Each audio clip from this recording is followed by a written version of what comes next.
तो एपिसोड 16 की शुरुआत वहीं से होती है जहाँ पिछला एपिसोड खत्म हुआ था। यूजिंग शेंजुन को मोटिवेट करती है कि वो जो करना चाहता है वही उसे करना चाहिए। तो शेंजुन उसकी बात समझ जाता है। इधर ऑफिस में शिया को मिंगशु ने कुछ समन्स भेजने के लिए कहा था, जिनका एड्रेस शिया अपने हाथों से लिख रही थी। लेकिन तभी मिंगशु आकर कहता है कि इसे हाथ से नहीं लिखना होता है, एड्रेस कवर पे प्रिंट करना होता है। शिया कहती है मुझे कैसे पता होगा, आपको पहले बताना चाहिए था। मिंगशु कहता है ये तो बहुत ही बेसिक और कॉमन सेंस वाली बात है। इसलिए मिंगशु उसे दोबारा से सारा काम करने के लिए कहता है। जो काम खत्म करने में शिया को रात हो जाती है तो वो डॉर्मेट्री लौटकर यूजिंग को बताती है कि मेरा बॉस बहुत ही खड़ूस है। मेरे पहले दिन उसने मुझे बहुत परेशान किया, उसकी वजह से मुझे डबल काम करना पड़ा। ऊपर से उसने मुझे बहुत कुछ सुना भी दिया। जिनको अभी तक पता नहीं था कि शिया का बॉस और कोई नहीं बल्कि उसका भाई मिंगशु है। इसलिए यूजिंग उसे कहती कि अगर तुझे पसंद नहीं आ रहा तो तू काम छोड़ दे और किसी एक्स्ट्रा कोर्स में ज्वाइन कर ले। लेकिन शिया कहती है कि मेरे बॉस ने मुझे बहुत कुछ सुना दिया है, इसलिए मैं अपने काम से उसे प्रूव करके दिखाऊंगी कि मैं भी एक अच्छी लॉयर बन सकती हूँ। इधर यांग अपनी फूड ब्लॉगिंग कर रहा था तो उसके एक फॉलोअर से बात करते हुए उनकी दोस्ती हो जाती है और वो फॉलोअर और कोई नहीं बल्कि शामो थी। तो ये जानने के बाद कि शामो तो यूजिंग की दोस्त है, तो यांग उन सबको डिनर पे इनवाइट करता है। जहाँ शामो को जब पता चला कि यांग के साथ शेंजुन भी आने वाला है, इसलिए शामो शिया के साथ मिलकर यूजिंग को डिनर पे चलने के लिए कहती है ताकि शेंजुन से वो लोग आमने सामने बैठकर बात कर सके और शेंजुन पे अपनी भड़ास निकाल सके। तो यूजिंग इसी मौके पर अपने फ्रेंड्स को भी बताना चाहती थी अपने और शेंजुन के बारे में, इसलिए वो शेंजुन के पास जाती है इस बारे में बात करने के लिए, जहाँ उसने रात को किस तरह से बात शुरू करनी है और शेंजुन को किस तरह से सभी को सब कुछ एक्सप्लेन करके बताना है। वो सब कुछ यूजिंग ने कॉपी में लिख कर लाई थी, जो वो शेंजुन को याद करने के लिए कहती है और रात को उनके फ्रेंड्स के साथ मीटिंग के दौरान यही सब कहने के लिए कहती है। शामो और शिया तो यूजिंग को लेकर आती है, पर वो दोनों तो कुछ ज्यादा ही जोश में थी। जैसे अगर शेंजुन ने कुछ उसे कह भी दिया तो दोनों शेंजुन को उठा के पटक देंगी। तो सारे फ्रेंड्स बैठ जाते हैं टेबल पर। यूजिंग प्लान के अकॉर्डिंग बात शुरू करती है फिजिक्स डिपार्टमेंट वाली लड़की के ब्रेसलेट से, जिसे शेंजुन सबको एक्सप्लेन करने लग जाता है कि वो बस एक मिसअंडरस्टैंडिंग थी कि तो बस उससे थैंक यू कहने आई थी उसका ब्रेसलेट ठीक कर देने के लिए। लेकिन हमारी शामो को तो बिलीव ही नहीं हो रहा था। वो तो शेंजुन से चिल्ला चिल्ला कर पूछने ही लग गई थी कि फिर तुमने उसे अपने हाथों से ब्रेसलेट क्यों पहनाया था। ये सब क्या बातें चल रही थी यांग को तो कुछ पता ही नहीं था। लेकिन शामो के चिल्लाने पर वो भी उसके साथ चिल्ला चिल्ला कर बात करने लग जाता है और जल्दी ही उनकी बात बहस में बदल जाती है। तो शेंजुन दोनों को चुप कराता है और यूजिंग के स्क्रिप्ट के अकॉर्डिंग सब कुछ उनके सामने बता देता है। बट आखिर में सबके सामने वो उसे अपनी दिल की बात बता ही देता है, जो उसने अभी तक उसे बताई नहीं थी कि उसे तो यूजिंग से हाई स्कूल में ही प्यार हो गया था और तब से आज तक वो सिर्फ एक ही लड़की से प्यार करता है, वो है यूजिंग। ये सुन तो सभी लोग हैरान हो जाते हैं। शिया और शामो पूछते कि तो क्या तुम दोनों रिलेशन में हो। ये दोनों हाँ कहते तो शिया पूछती कि फिर तुमने हमें अभी तक बताया क्यों नहीं था। तो यूजिंग उन्हें वन से लेकर सब कुछ बताती है। तो शिया और शामो उससे प्रॉमिस लेते हैं कि आगे से चाहे कुछ भी हो जाए यूजिंग उन्हें सब कुछ पहले बताएगी। पर यांग कहता है कि मुझे बिलीव नहीं होता कि तुम दोनों सच में रिलेशन में आ गए हो। अगर सच है तो तुम दोनों सबके सामने किस करो। ये सुन बाकी फ्रेंड्स भी किस किस कहकर क्लैप करने लग जाती हैं। जो सुन दोनों ही थोड़ा ब्रश करने लग जाते हैं, पर शेंजुन कह देता है कि हमने तो पहले ही किस कर लिया है। जो सुन सभी तो इन दोनों की मस्ती करने लग जाते हैं, जिसके बाद फिर सारे मिलकर डिनर एंजॉय करते हैं। डॉर्मेट्री लौटकर यूजिंग वेनवेन को भी सब कुछ समझा देती है। तो शेंजुन उसे फोन करके फाइनली डेट के लिए कल पूछता है। इसके लिए यूजिंग भी काफी हैप्पी होकर हाँ कहती है। जिसमें शेंजुन भी बहुत खुश होता है। रूई को भी सॉन्ग से पता चल गया था, इसीलिए वो यूजिंग को कांग्रेचुलेशन मैसेज करती है। अगले दिन सॉन्ग तो रूई को पिक करने के लिए उसके कॉलेज ही पहुंच जाता है, जहाँ उसका कॉलेज खत्म होने के बाद दोनों पढ़ाई करने के लिए एक कैफे आते हैं। रूई अब भी उसे सीनियर बुलाती थी कि सीनियर बुलाना मुझे थोड़ा फॉर्मल लग रहा है, इसलिए मुझे अब से तुम सॉन्ग कहकर ही बुलाना, वरना क्योंकि तुम मुझे पढ़ा रही हो इसलिए मैं भी तुम्हें मास्टर कहकर बुलाऊंगा। तो रूई उसे सॉन्ग कहकर ही बुलाने लगती है। इसके बाद वो उसकी इंग्लिश पढ़ाना शुरू करती है। सॉन्ग ग्रामर में बहुत कमजोर था, इसलिए रूई पहले ग्रामर से ही शुरू करती है, पर सॉन्ग का ध्यान पढ़ाई में कम और रूई पे ज्यादा होता है। लेकिन वो रूई के साथ में बहुत ही ज्यादा हैप्पी होता है। इधर यूजिंग को अचानक से डैड का कॉल आता है, जो उसे थोड़ा डांटते हैं कि तुम इतने टाइम से यहाँ पर आई हो, एक बार भी तुम घर खाना खाने के लिए क्यों नहीं आई। यूजिंग कहती वो बहुत बिजी थी इसीलिए उसे टाइम नहीं मिला। तो डैड कहते हैं कि कल वीकेंड है इसलिए तुम डिनर करने कल घर आना, पर कल तो शेंजुन के साथ डेट थी इसीलिए वो मना कर रही थी। पर डैड कहते हैं कि अगर तुम नहीं आई तो हम खुद तुम्हें लेने के लिए आ जाएंगे। इसलिए यूजिंग मान जाती है और शेंजुन को इसके बारे में बताती है। पर शेंजुन कहता है कोई बात नहीं, मैं डिनर के बाद तुम्हें पिक करने के लिए तुम्हारे घर पहुंच जाऊंगा। तो डैड के एक पुराने फ्रेंड भी आए हुए थे, जो यूजिंग की काफी तारीफ करते हैं, उसके कॉलेज एंट्रेंस एग्जाम के मार्क्स और फाइनेंस डिपार्टमेंट में उसकी पढ़ाई को लेकर। बातों ही बातों में वो अपने बेटे से मिलने की बात करते हैं, क्योंकि उनका बेटा सेटल्ड हो चुका है। इसीलिए वो यूजिंग के डैड के साथ अपनी दोस्ती को रिश्तेदारी में बदलना चाहते थे। इसलिए वो कहते हैं कि दोनों मिलेंगे तो हो सकता है फ्यूचर में दोनों एक दूसरे को पसंद करने लगे। यूजिंग समझ रही थी कि बात कहाँ जा रही है, इसीलिए वो अपने डैड को साफ बता दी थी कि मेरा एक बॉयफ्रेंड है। अब डैड और अंकल के लिए सीन थोड़ा सा ऑकवर्ड हो जाता है, पर अंकल बात संभालते हुए कहते हैं कि फिर भी तुम दोस्त बन सकते हो। इस तरह रात को डिनर करके यूजिंग बाहर आती है, तो शेंजुन उसका काफी टाइम से नीचे वेट कर रहा था। तो दोनों चलते चलते एक दूसरे का हाथ पकड़ने जा ही रहे थे कि तभी यूजिंग को बार बार उसके डैड का कॉल आ रहा था। तो काफी बार कॉल आने की वजह से यूजिंग कॉल पिक कर लेती है। डैड तो उसे सुनाने लग जाते हैं उसके बॉयफ्रेंड वाली बात के लिए, एंड उसे बॉयफ्रेंड के लिए भी डांटते हैं कि अभी तुम्हें अपनी पढ़ाई पर ध्यान देनी चाहिए। देन अंकल के बेटे से मिलने की बात भी कर रहे थे, उनकी बेटी की काफी तारीफ भी कर रहे थे, जो यूजिंग को पसंद नहीं आ रही थी, इसीलिए वो चुप हो जाती है। जो देख शेंजुन कैमरे के सामने आ जाता है, अंकल को हाई कहता है। डैड पूछने लग जाते हैं कि आखिर ये है कौन और क्या कर रहा है तुम्हारे साथ। शेंजुन बता नहीं जा रहा था, पर यूजिंग उसे दूर कर देती है। तो डैड उसे डांटने लग जाते हैं कि तुम रात को किसके साथ घूम घूम रही हो। पर यूजिंग तो कॉल काट देती है। तो शेंजुन कहता है कि मुझे तो पता ही नहीं था कि मेरी गर्लफ्रेंड के लिए लड़का ढूंढा जा रहा था। शेंजुन को जेलस देकर यूजिंग कहती है कि सच में मेरा बॉयफ्रेंड तो जब जेलस होता है वो बहुत ज्यादा क्यूट लगता है। शेंजुन कहता है कि इसने कहा कि मैं जेलस हूँ। यूजिंग उसके करीब आती है, गाल पे किस करके चली जाती है, जिससे शेंजुन तो बड़ा खुश होता है। अगले दिन दोनों क्लास खत्म करके आ ही रहे थे, तभी हुआई फिर से शेंजुन को मनाने के लिए पहुंच जाता है, पर इस बार सिर्फ उसे डिनर के लिए इनवाइट करता है। लेकिन शेंजुन उसे साफ कह देता है कि वो उसे दोबारा नहीं मिलना चाहता और पास्ट की बातें नहीं करना चाहता। ये कहकर यूजिंग को लेकर चला जाता है। तो हुआई यूजिंग से मिलने जाता है, जहाँ वो यूजिंग से शेंजुन को मनाने के लिए कहता है। इस पर यूजिंग बताती है कि शेंजुन अपना डिसीजन कभी नहीं बदलता। तो हुआई उसे बचपन से शेंजुन के रिकॉर्ड्स के बारे में बताने लग जाता है। उसने अंडर 14, 15, 16 सभी में गोल्ड मेडल जीता है और बहुत सारे प्रोविंशियल कंपटीशन में भी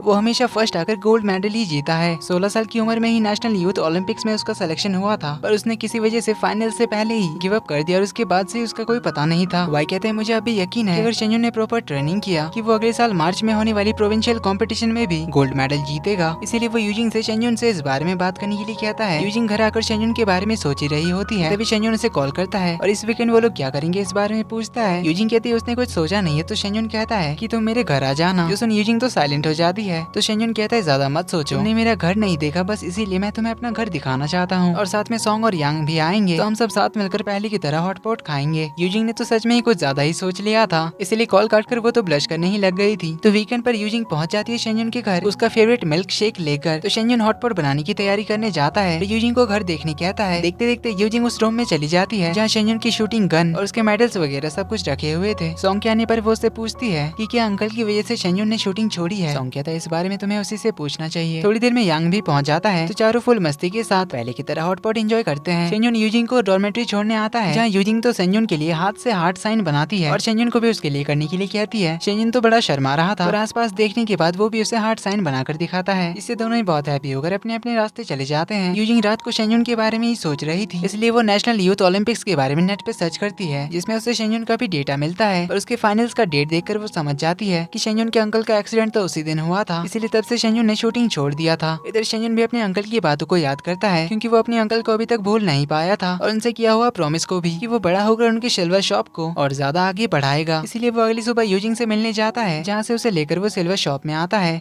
तो दोनों को अपनी पुरानी मेमोरीज याद आती है। यूजिंग कहती है अगर ये शॉप नहीं होता तो शायद मैं तुमसे नहीं मिलती। शेंजुन कहता है मैं इस शॉप को बंद नहीं करना चाहता था, बस एंट्रेंस एग्जाम की वजह से करना पड़ा, लेकिन अब मैंने वापस से शुरू करने का डिसाइड कर लिया है, इसलिए वो शॉप को रीओपन करेगा। ऐसे अचानक शुरू करने का रीजन पूछने पर शेंजुन बताता है कि मैं तो हमेशा से शॉप दोबारा से रीओपन करने के बारे में सोच रहा था। तो इसमें यूजिंग भी उसे सपोर्ट करती है। तो शेंजुन कुछ ही दिनों में शॉप रीओपन करने के लिए प्लानिंग भी शुरू कर देता है और अपने फ्रेंड्स को घर बुलाकर प्रॉपर बिजनेस प्लान बनाने लग जाते हैं। न्यू न्यू ज्वेलरीज, यूजिंग का मार्केटिंग आइडिया, सब कुछ वो लोग प्लान करने लग जाते हैं और घर से शॉप के लिए सारा सामान निकालने लग जाते हैं। उन्हीं में से एक बॉक्स के अंदर यूजिंग को एक सिल्वर का कड़ा मिलता है और इसी के साथ एपिसोड नंबर 16 का यहीं पर होता है। तो वीडियो पसंद आए तो वीडियो को लाइक कर देना, चैनल पर पहली बार आए तो do subscribe and hit the bell icon. मिलते हैं आपसे अगले एपिसोड में, तब तक के लिए take care and bye bye.